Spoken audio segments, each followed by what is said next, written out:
Anda tak tahu siapa? Kalau tak tahu, maka tak kenal. Kalau tak kenal, maka tak cinta.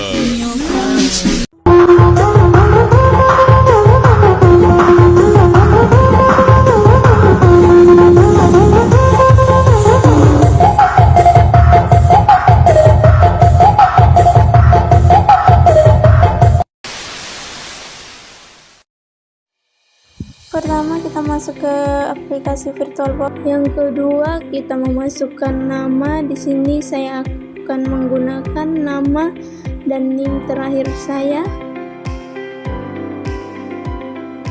Selanjutnya di ISO image kita author, selalu memilih file, kita open, lalu next. Di sini kita memasukkan password. Usahakan password yang mudah diingat.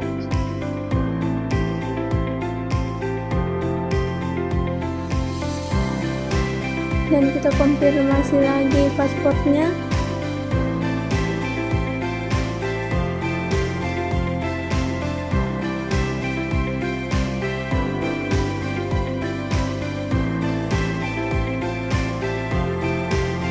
Lalu kita next. Sini kita mengatur size memori sesuai pada penyimpanan laptop yang digunakan. Kita next, finish.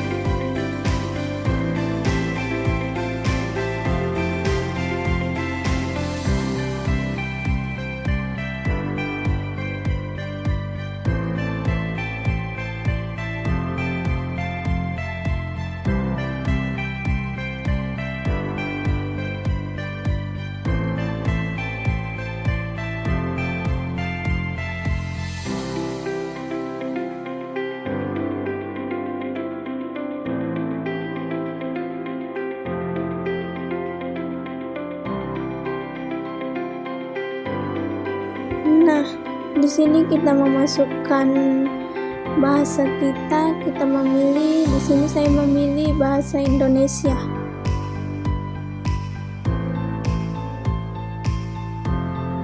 Kita next, install now.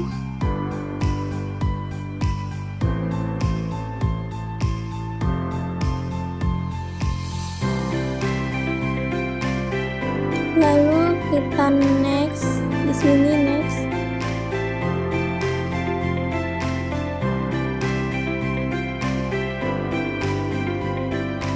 Kita centang yang kotak kecil itu. Kita next. Kita pilih yang bagian kedua.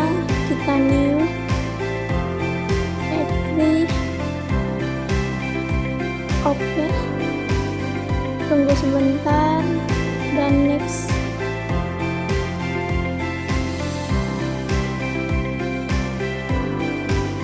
Windows akan terinstall.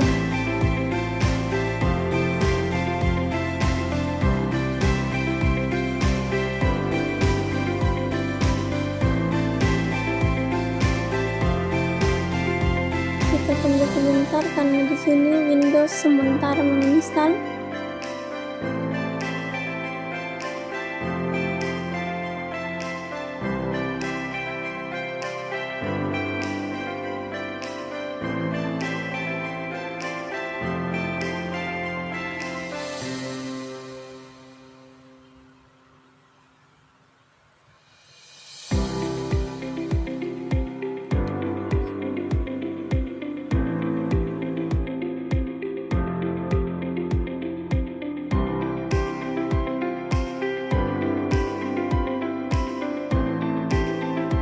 Nah, kalau sudah muncul begini, kita tunggu dulu karena dia akan secara otomatis muncul seperti yang hijau berjalan itu. Kita tunggu dulu sampai dia 100%.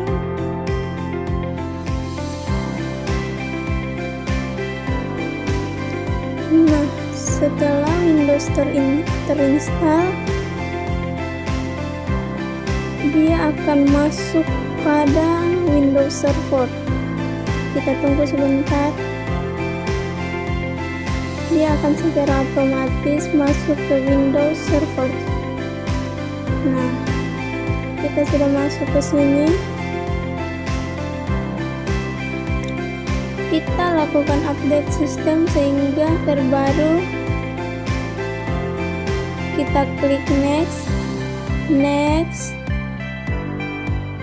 selanjutnya next lagi. Di sini kita menunggu sebentar, sekitar beberapa menit, karena di sini membutuhkan proses yang agak panjang.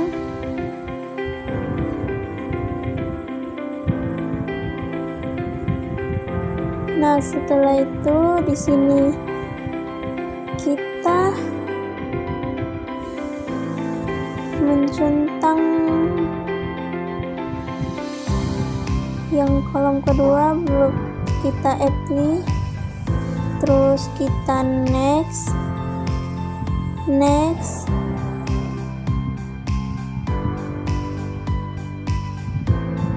Di sini kita next ya. Kita next lagi, kita install. Di sini juga membutuhkan waktu beberapa menit sampai dia 100%. Di sini saya cuman potong-potong videonya agar cepat berjalan.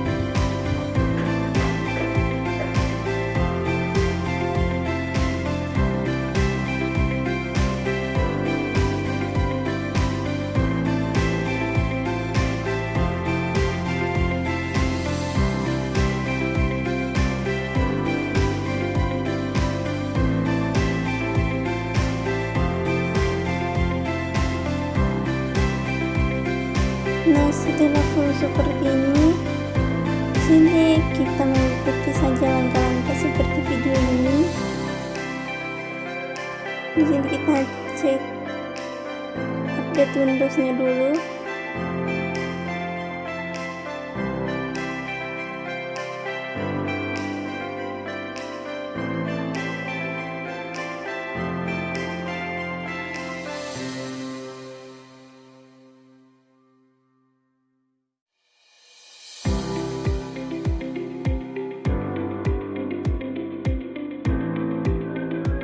Kalau sudah seperti ini berarti sudah dicek.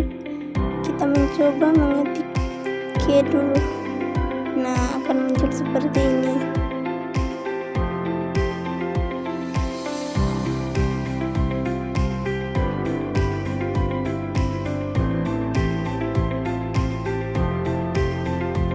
Selanjutnya kita atur zona waktu. Caranya kita klik time zone, selanjutnya klik change date and time, lalu atur waktu, dan terakhir kita klik OK. Nah, di sini kita konfigurasi IP status dengan cara klik IP address, setelah itu klik Ethernet,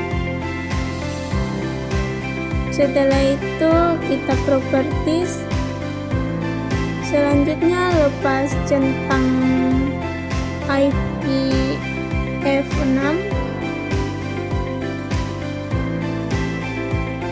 lalu kita klik IP4,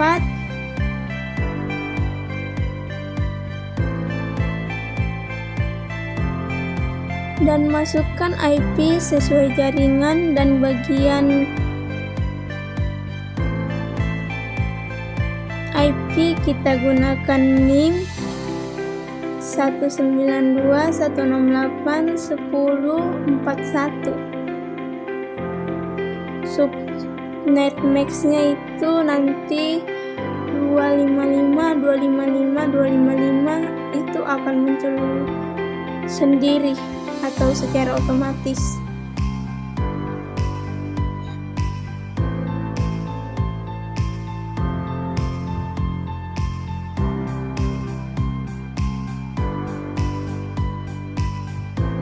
Sini kita masukkan juga 888.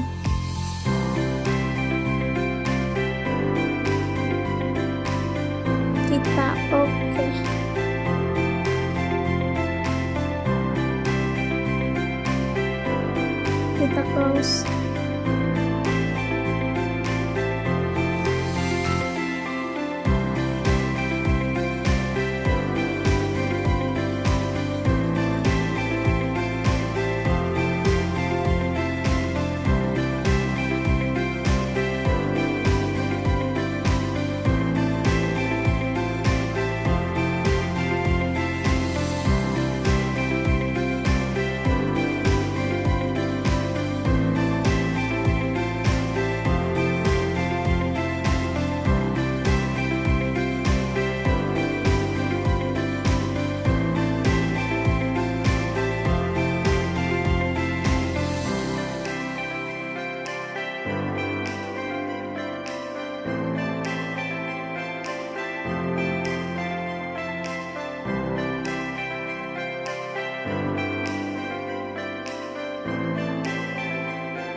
Di sini kita tes DNS servernya dengan memasukkan nslookup.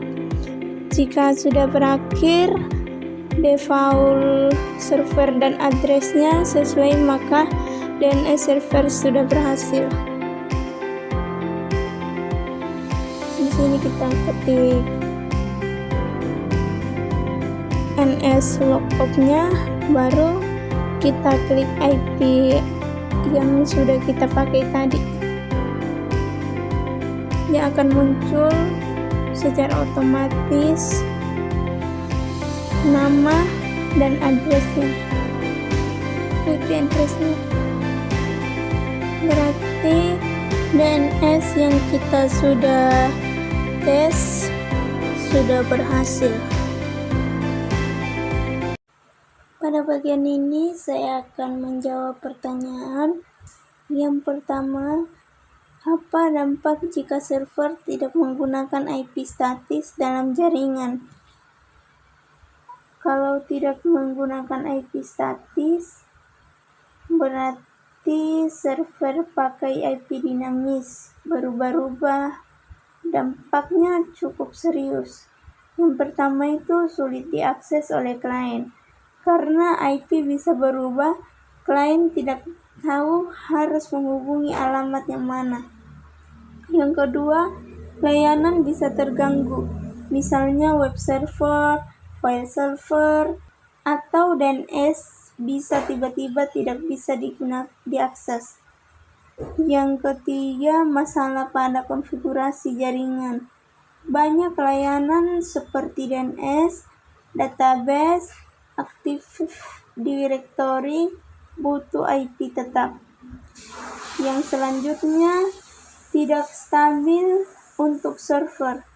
Server seharusnya jadi pusat layanan, jadi harus punya alamat yang tepat. Yang kedua, jelaskan hubungan antara Active Directory dan DNS server. Hubungan keduanya sangat erat. Active Directory atau ID butuh DNS untuk bekerja. DNS digunakan untuk yang pertama mencari domain controller, yang kedua menghubungkan klien ke server ID, yang ketiga menyimpan nama domain, misalnya kampus lokal. Tanpa DNS, klien tidak bisa login ke domain. ID tidak bisa menemukan server lain. Jadi DNS adalah peta alamat. Sedangkan Active Directory sistem pengelolaan user dan komputer. Keduanya saling bergantung. Selanjutnya yang ketiga, mengapa reversi lookup sound penting dalam jaringan. Reversi lookup sound digunakan untuk mengubah IP address menjadi domain. Contohnya itu IP 192.168.110 jadi server kampus lokal. Kenapa penting? Yang pertama, mempermudah identifikasi perangkat.